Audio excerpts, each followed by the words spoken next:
하나님의 말씀은 창세기 31장 36절부터 55절까지의 말씀입니다. 창세기 31장 36절부터 55절까지의 말씀. 조금 길지만 그래도 조금 빠른 속도로 같이 한번 읽도록 하겠습니다. 제가 한 절, 여러분이 한 절 읽고 마지막 55절 함께 읽도록 하겠습니다. 야곱은 화를 내며 라반에게 따졌다. 야곱이 라반에게 물었다. 저의 허물이 무엇입니까? 제가 무슨 죄를 지었다고 불길처럼 달려들어서 저를 따라오신 것입니까?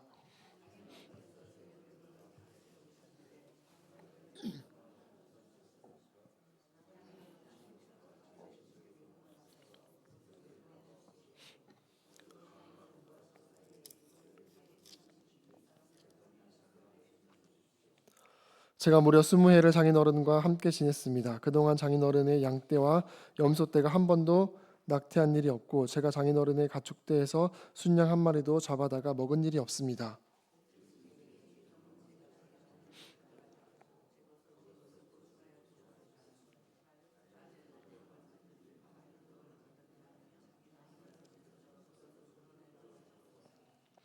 낮에는 더위에 시달리고 밤에는 추위에 떨면서 눈 붙일 겨를도 없이 지낸 것, 이것이 바로 저의 형편이었습니다.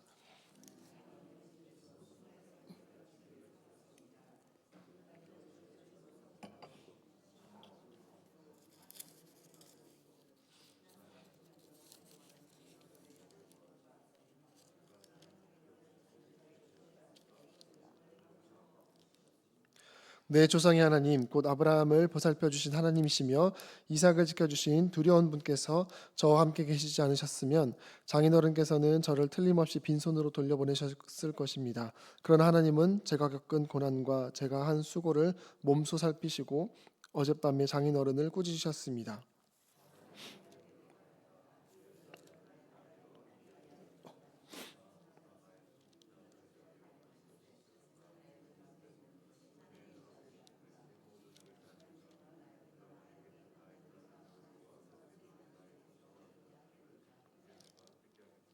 이리 와서 자네와 나 사이에 언약을 세우고 그 언약이 우리 사이에 증거가 되게 하세.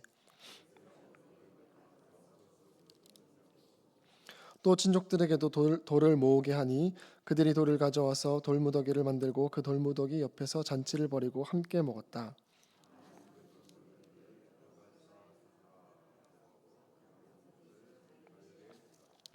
라반이 말하였다. 이 돌무더기가 오늘 자네와 나 사이에 맺은 언약의 증거일세. 갈레스이란 이름은 바로 여기에서 유래한 것이다.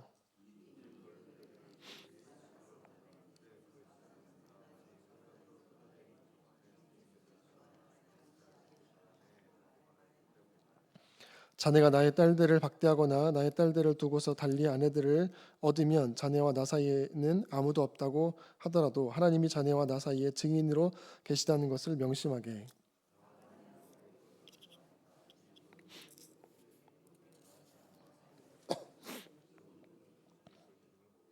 이 돌무더기가 증거가 되고 이 돌기둥이 증거가 될 것이네. 내가 이 돌무더기를 넘어 자네 쪽으로 가서 자네를 치지 않을 것이니 자네도 또한 이 돌무더기와 이 돌기둥을 넘어 내가 있는 쪽으로 와서 나를 치지 말게.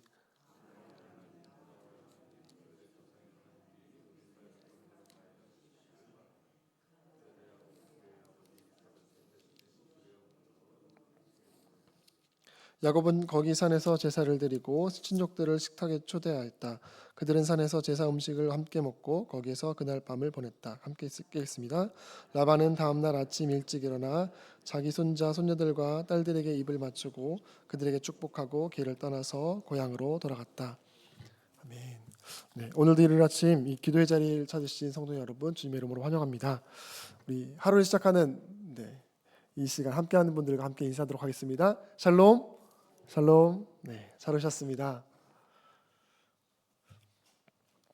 네, 사랑하는 성도 여러분, 우리 삶에서 가장 어렵고 오래 남는 이 문제가 무엇일까요? 많은 문제들이 있지만 많은 경우는 보통 관계의 문제일 것입니다. 시간이 지나도 잘 풀리지 않는 관계들이 있습니다. 그리고 우리 주변에 아무리 우리가 설명을 하도 겪으면 겪을수록 이해가 되지 않는 사람들도 있습니다. 그리고 어떠한 관계는 그 가운데 참 억울함이 많이 쌓여 있어서 이것을 어떻게 해결해야 할지 모르는 상황들이 있습니다. 그런 상황들이 반복되다 보면 우린 종종 이렇게 생각합니다. 내가 더 노력하면 되겠지. 내가 참고 넘어가면 괜찮아지겠지. 이런 생각들을 하게 됩니다. 그런데 어떤 관계는 시간이 지나도 노력을 해도 전혀 해결되지 않는 경우가 있습니다. 오늘 본문은 사실 그런 관계를 다루고 있습니다. 야곱은 20년 동안 라반 아래에서 일을 했습니다. 그런데 라반은 품삯을 10번이나 바꾸며 야곱을 착취했습니다. 하나님은 야곱에게 말씀하십니다. 우리가 같이 살펴봤지만 31장 3절을 보면요. 내 고향으로 돌아가라.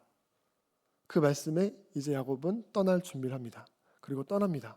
그런데 라반이 그를 뒤쫓아 추적하게 됩니다. 그때 하나님이 라반에게 개입하셔서 야곱을 해치지 못하도록 말씀하십니다. 우리가 어제 같이 살펴봤죠. 이제 오늘 본문은 이 관계가 어떻게 끝나는가를 사실 보여줍니다. 그리고 그 중심에서 하나님이 어떻게 일하셨는가가 드러납니다. 36절 보면 오늘 이렇게 시작되고 있습니다. 야곱은 화를 내며 라반에게 따졌다. 야곱이 라반에게 물었다. 저의 허물이 무엇입니까?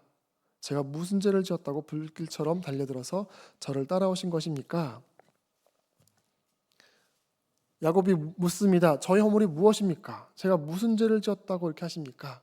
여기서 죄는 어떤 단순한 실수가 아니라 책임을 물을 수 있는 어떤 잘못을 의미하고 있습니다.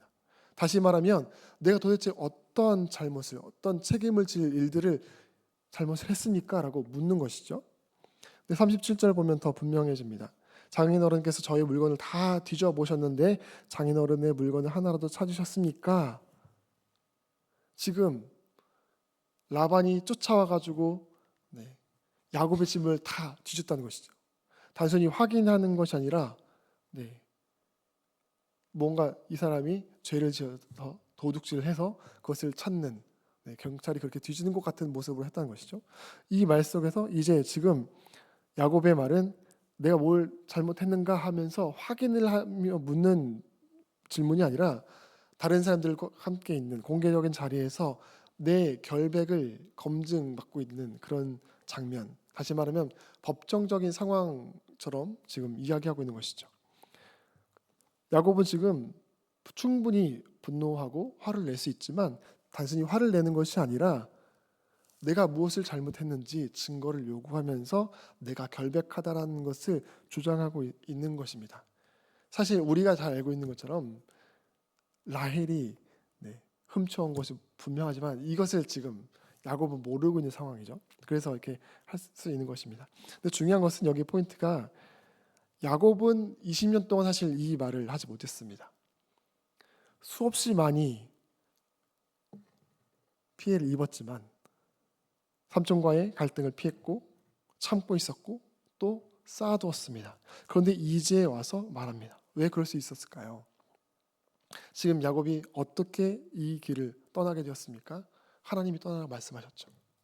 야곱은 이제 보게 되는 것이죠. 하나님께서 자신의 삶을 보고 계셨다는 것을 알게 된 것입니다. 이제 와서 말할 수 있는 것이죠. 사람이 알아주지 않았지만 장인어른이자 삼촌은 자신의 수고를 알아주지 못했지만 하나님이 아신다는 것을 이제 알게 된 것입니다. 그것이 믿어질 때 이제 감정적으로 분노를 하며 이야기하는 것이 아니라 진실로 사실을 드러내며 말할 수 있게 된 것이죠. 그리고 그의 삶이 어땠는지를 38절에서 설명해주고 있습니다. 제가 무려 20해를 장인어른과 함께 지냈습니다. 그동안 장인어른의 양떼와 염소떼가 한 번도 낙태한 일이 없고 제가 장인어른의 가축대에서 순양 한 마리도 잡아다가 먹은 일이 없습니다. 매우 구체적으로 설명하고 있죠. 양과 염소떼가 한 번도 낙태한 일이 없다. 목자로서 삼촌의 이 가축들을 지킬 때 목자로서 최고의 관리를 했다라고 의미하는 것이죠. 그리고 순양 한 마리도 잡아다가 먹은 일이 없습니다. 라고 하는 것은 당시 관습에서는 목자가 사실 그 일부를 사용하거나 하는 것도 자연스러운 일이었지만 야곱은 자기 몫을 그렇게 따로 취하지 않았다. 삼촌이 주는 것들만 받았다라는 것이죠. 그리고 39절 보면요. 들짐승에게 찢긴 놈은 제가 장인어른께 가져가지 않고 제 것으로 그것을 보충하여 드렸습니다. 낮에 도적을 맞든지 밤에 도적을 맞든지 하면 장인어른께서 저더러 그것을 물어내라고 하셨습니다. 짐승이 찢기면, 짐승에 의해서 찢겨도 사실은 목자가 책임질 것이 아니라 면제될 수 있었지만 그것을 자기 손해로 자기가 책임을 다 감당했다라는 것을 드러낸 것이죠. 그리고 40절 보면 낮에는 더위에 시달리고 밤에는 추위에 떨면서 눈 붙일 겨를도 없이 지낸 것이 바로 저의 형편이었습니다. 네, 어떻습니까? 삶의 그 일하는 환경 자체가 너무나도 힘든 환경 속에서 있었던 것이죠. 더운 낮에는 더위, 밤에는 추위에, 그리고 잠도 제대로 못 자면서 그렇게 시간을 보냈다라고 말합니다. 그런데 41절 하반절 보면 어떻습니까? 그러나 장인어른께서는 저에게 주셔야 할 품삯을 10번이나 바꿔주셨습니다. 지속적으로 반복적으로 야곱을 착취했다라는 사실을 보여주고 있습니다. 근데 여기서 우리가 살펴볼 사실은 이것입니다. 야곱은 원래 어떤 사람이었죠? 본래 가정에서, 특별히 형 에서와의 관계 속에서 속이는 사람이었습니다. 그런데 그 속이는 사람 야곱이 라반 삼촌에게 속임을 당하고서 또 20년 동안은 적어도 이 20년 동안은 성실하게 살아왔다는 것을 지금 계속해서 보여주고 있는 것이죠. 근데 여기서 더 중요한 것은 이것이죠. 이 성실하게 행한 야곱의 행위가 야곱을 지켜준 것이 아니라 그 모든 것을 누가요? 하나님이 보고 계셨다는 것이죠. 그 수고를 하나님께서 보고 계셨고 하나님께서 책임지시고 이제 떠나게 하셨다는 것이죠. 우리는 종종 이렇게 생각합니다. 나는 이렇게 열심히 했는데, 내가 이렇게 수고도 하는데 왜 알아주지 못할까? 왜 누구도 인정해주지 않을까? 그런데 오늘 말씀은 이렇게 말하고 있습니다. 하나님께서 보고 계시다는 거죠. 20년 동안 삼촌을 알아주지 않아도 하나님은 보고 계셨고 하나님께서 그 관계를 지키고 계셨다는 사실입니다. 그래서 이제 우리의 눈을 들어서 하나님이 어떤 분이신가를 우리는 볼 필요가 있습니다. 이 이야기가 야곱과 라반의 갈등이 해결되는 그 모습만 본다면 사실 우리들에게 답이 없습니다. 하나님 어떤 분이십니까? 하나님은 보고 계셨습니다. 우리가 읽지 않았지만 31장 12절 보면 라반이 이제까지 너에게 어떻게 하였는지 내가 다 보았다라고 말합니다. 하나님께서 라반이 야곱에게 어떻게 했는지를 보고 있다라고 말씀하신 것이죠. 이 보았다는 말은 단순히 관찰하는 것이 아니라 상황을 아시고 아심을 통해서 때를 준비하고 계시다는 사실을, 너를 위한 때가 있다는 것을 담고 있는 것이죠. 그리고 42절 보면요. 그러나 하나님은, 야곱이 고백하죠. 그러나 하나님은 제가 겪은 고난과 제가 한 수고를 몸소 살피시고 어젯밤에 장인어른을 꾸짖으셨습니다. 하나님께서 지켜보고 있다는 것이죠. 야곱이 이제 자기의 인생을 하나님의 시선으로 해석하고 있는 것이죠. 그리고 어젯밤에 장인어른을 꾸짖으셨다. 이것은 단순히 경고가 아니라 하나님께서 이미 옳고 그름을 판정하고 있었다는 것이죠. 그동안 나는 몰랐지만, 그동안 나는 억울하게 있었지만 하나님이 이미 판단하고 계셨고 하나님의 때 이제 와서 말씀하고 있다는 것입니다. 그리고 하나님 어떻게 하십니까? 오늘 말씀을 보면 이 관계를 하나님께서 정리하시는데요. 44절을 보면 라반이 이렇게 말합니다. 이리 와서 자네와 나 사이에 언약을 세우고 그 언약이 우리 사이에 증거가 되게 하세. 하나님이 개입하셔서 야곱을 가만히 두라고 말씀이 없었다면 라반이 이런 언약을 맺자라는 것을 할 수 있었을까? 그리고 그 관계를 언약을 맺는 것을 통해서 정리를 하고 있는 것이죠. 그런데 이 언약은 갈등을 멈추기 위한 어떤 구조로서 있습니다. 46절을 보면요. 친족들에게 돌을 모으게 하니 그들이 돌을 가져와서 돌무더기를 만들고, 돌무더기를 만들었다는 것은 우리들이 이렇게 언약을 맺었다 하는 그런 기념이 아니라 돌을 세우면서 눈에 보이는 경계선을 만든 것입니다. 그래서 어떻게 합니까? 52절을 보면 이 돌무더기가 증거가 되고 이 돌기둥이 증거가 될 것이네. 내가 이 돌무더기를 넘어 자네 쪽으로 가서 자네를 치지 않을 것이니 자네도 또한 이 돌무더기와 이 돌기둥을 넘어 내가 있는 쪽으로 와서 나를 치지 말게. 이 돌무더기를 기준으로 삼아서 경계를 삼고 서로 넘어가지 않자라고 말하는 것이죠. 보면 여기서 중요한 것이 둘이 더 가까워지기 위한 약속이 아니라 서로 이 선을 두고 넘지 말자라는 약속입니다. 그렇죠? 그래서 어떻게 보면 이 관계가 이제 화해했다라고 볼 수 있을까 싶은데, 분명한 것은 하나님 앞에서 관계가 정리되었다라는 것을 볼 수 있습니다. 그리고 기억한 것은 이 관계를 야곱이나 라반이 아닌 하나님께서 친히 개입하셔서 정리하셨다라는 것을 우리가 봐야 할 것이죠. 말씀 마무리하겠습니다. 사랑하는 성도 여러분, 오늘 우리 야곱과 라반의 관계를 보는 것처럼 우리 삶에도 사실 풀리지 않는, 해결되지 않는 관계가 있습니다. 억울한 상황도 있고 내가 많이 수고하지만 인정받지 못하는 때도 있습니다. 그리고 갈등이 계속해서 반복되는 1년, 2년이 아니라 야곱처럼 수십 년에 걸쳐서 반복되는 갈등도 있습니다. 우리는 이것을 어떻게 해결해야 될까 많은 노력을 합니다. 때로는 그것을 피하기도 하고요. 오늘 말씀은 분명히 말하고 있는데요.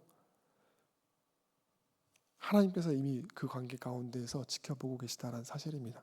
그리고요, 하나님의 때에 하나님께서 개입하시고 그것들을 정리하게 하신다는 사실입니다. 그럼 우리의 믿음은 무엇입니까?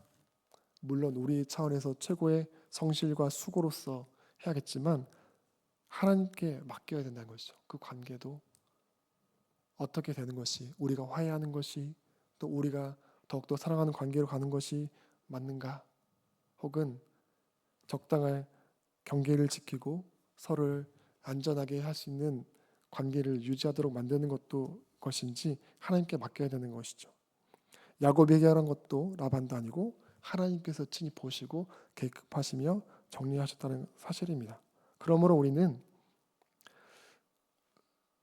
야곱이 그 시간들을 기다렸던 것처럼 우리의 억울함을 분내며 사람 앞에 풀기보다 하나님 앞에 나아가 아뢰어야 할 것입니다.